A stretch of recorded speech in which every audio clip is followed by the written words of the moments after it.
Hi எல்லாருக்கும் 5 minute அறிவியலுக்கு உங்களை மறுபடியும் வரவேற்கிறேன். இன்னைக்கு நம்ம பார்க்க போற விஷயம் ரொம்ப சிம்பிள், ஆனா அதோட சக்தி நம்ம வாழ்க்கையே மாத்தக்கூடியது. வாங்க பார்க்கலாம். 75,000 கிலோமீட்டர். சும்மா யோசிச்சு பாருங்க. இது ஏதோ வண்டியோட ரீடிங் இல்ல. ஒரு மனுஷன் தன்னோட 2 காலை மட்டும் வச்சு நடந்த தூரம் இது. அடேங்கப்பா. அவர் பேரு ஜீன் பெலிவோ. உலகத்தையே நடந்தே சுத்தி வரணும்னு தன்னோட வாழ்க்கையில 11 வருஷத்தை ஒதுக்கியிருக்காரு. நினைச்சு பாருங்களேன், ஒவ்வொரு நாளும் ஒரு புது ஊரு, புது மனுஷங்க, சில சமயம் டென்ட்ல தூக்கம், சில சமயம் யாரோ தெரியாதவங்க வீட்ல, ஏன் ஒரு தடவை ஜெயில்ல கூட தங்கியிருக்காரு. சரி, ஜீன் பெலிவோவோட கதை கேட்கவே ரொம்ப பிரமிப்பா இருக்கு. ஆனா நாம எல்லாரும் அவரை மாதிரி உலகத்தை சுத்தி வரப்போறதில்லை இல்லையா? அப்போ நம்மளோட சாதாரண வாழ்க்கையில தினமும் நாம எடுத்து வைக்கிற இந்த சின்ன சின்ன அடிகள் எப்படி ஒரு பெரிய மாற்றத்தை உண்டாக்குதுன்னு இப்ப பார்க்கலாமா? நம்ம நடக்க ஆரம்பிச்ச உடனே நம்ம உடம்புக்குள்ள என்னெல்லாம் மேஜிக் நடக்குதுன்னு கொஞ்சம் அறிவியல் பூர்வமா பார்ப்போம் வாங்க. நடக்கிறதுல ஒரு சூப்பரான விஷயம் என்னன்னா, அதோட பலன்கள் உடனே கிடைக்க ஆரம்பிச்சிடும். ஒரே ஒரு தடவை நடந்தா என்ன ஆகும், சில வாரம் கழிச்சு, சில மாசம் கழிச்சு, அப்புறம் நம்ம வாழ்க்கை முழுசா நடந்தா என்ன ஆகும்னு ஒரு டைம் டிராவல் மாதிரி பார்க்கலாம். எப்பவாவது ரொம்ப டல்லா ஃபீல் பண்ணும்போது ஒரு சின்ன வாக் போயிட்டு வந்தா உடனே ஒரு புத்துணர்ச்சி கிடைக்குமே, கவனிச்சிருக்கீங்களா? அதுக்கு காரணம் இதுதான். நம்ம மூளை ஃபீல் குட் ஹார்மோனான எண்டோர்ஃபினை ரிலீஸ் பண்ணுது. அதே நேரம் ஸ்ட்ரெஸ் ஹார்மோனான கார்டிசோலுக்கு ஒரு பெரிய குட் பை சொல்லுது. இதையே ஒரு சில வாரங்களுக்கு பழக்கமாக்கிக்கிட்டா போதும், நம்ம உடம்பு ஒரு ஸ்மார்ட் மிஷின் மாதிரி அடாப்ட் ஆக ஆரம்பிச்சிடும். இரத்த நாளங்கள்லாம் தன்னைத்தானே அப்கிரேட் பண்ணிக்கிட்டு தசைகளுக்கு அதிக ஆக்சிஜன் அனுப்பும். நம்ம இதயம் ஒரு பவர்ஃபுல் இன்ஜின் மாதிரி இன்னும் திறமையா ரத்தத்தை பம்ப் பண்ண ஆரம்பிக்கும். இதையே ஒரு வாழ்நாள் பழக்கமா மாத்திக்கிட்டா நம்ம உடம்புக்கு ஒரு சூப்பர் ஹீரோ கவசம் போட்ட மாதிரி தான். ஹார்ட் அட்டாக், ஸ்ட்ரோக் மாதிரி பெரிய பிரச்சனைகள் வர ரிஸ்க குறைக்குது, எலும்புகள் வலுவாகுது. அது மட்டும் இல்ல, சர்க்கரை நோய், சில வகை கேன்சர், ஏன் மறதி நோய் வர்றதுக்கான வாய்ப்பை கூட இது குறைக்குது. சரி, இப்போ நம்ம எல்லாருக்கும் மனசுல இருக்கிற அந்த $1 மில்லியன் கேள்விக்கு வரும். இந்த 10,000 ஸ்டெப்ஸ் கதை அது உண்மையா? அது என்ன நிஜமாவே ஒரு மேஜிக் நம்பரா?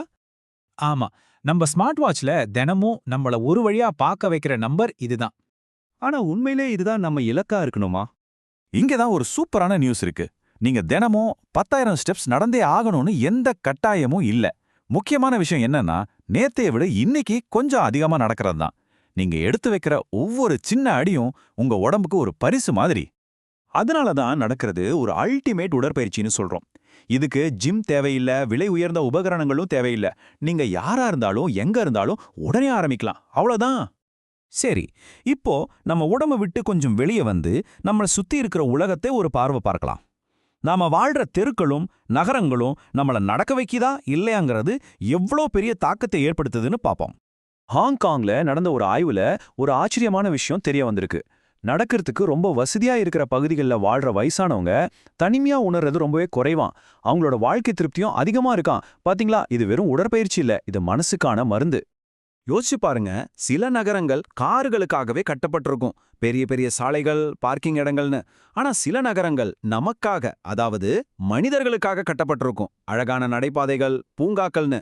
முதல் வகை நம்மள தனித்தனியா பிரிக்குது, 2வது வகை நம்மள ஒரு சமூகமா ஒன்னு சேர்க்குது. நல்ல விஷயம் என்னன்னா, நம்ம நகரங்களை இன்னும் நடக்கிறதுக்கு ஏத்த மாதிரி மாத்துறது நம்ம கையில தான் இருக்கு. இதுக்கு கனடாவோட வான்கூவர் நகரம் ஒரு சூப்பரான உதாரணம். அவங்க கார்கள் போயிட்டு இருந்த ஒரு சாலைய மக்கள் சந்தோஷமா நடக்கவும் சைக்கிள் ஓட்டவும் கூடிய ஒரு அழகான பசுமை வழியா மாத்திட்டாங்க. இதனால கிடைச்ச ரிசல்ட் இருக்கே, நம்பவே முடியாது. கார் பயன்பாடு 23% குறைஞ்சது, காற்று மாசுபாடு 21% குறைஞ்சது. நினைச்சு பாருங்க, ஒரே ஒரு சாலையை மாத்தினதுக்கே இவ்ளோ பெரிய மாற்றம். பெரிய மாற்றங்கள் செஞ்சாதான் உண்டுன்னு இல்ல.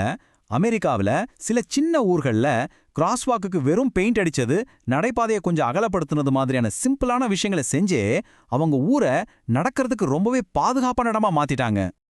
அப்போ நம்ம ஆரம்பத்துல பார்த்த ஜீன் பெலிவோ மாதிரி உலகத்தையே சுத்தி வரணும்னு எந்த அவசியமும் இல்ல.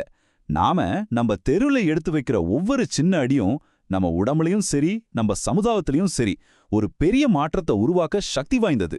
சரி, போறதுக்கு முன்னாடி உங்ககிட்ட ஒரு கேள்வி. உங்க தெருவை இன்னும் கொஞ்சம் நடக்கிறதுக்கு ஏத்த மாதிரி மாத்த ஒரே ஒரு சின்ன விஷயம் செய்யணும்னா அது என்னவா இருக்கும்? உங்க யோசனையில கீழே கமெண்ட்ல சொல்லுங்க, தெரிஞ்சுக்கலாம். இந்த அலசல் உங்களுக்கு பிடிச்சிருந்தா உடனே ஒரு லைக் தட்டிவிட்டு உங்க நண்பர்களுக்கும் ஷேர் பண்ணுங்க. மறக்காம சப்ஸ்கிரைப் பண்ணுங்க.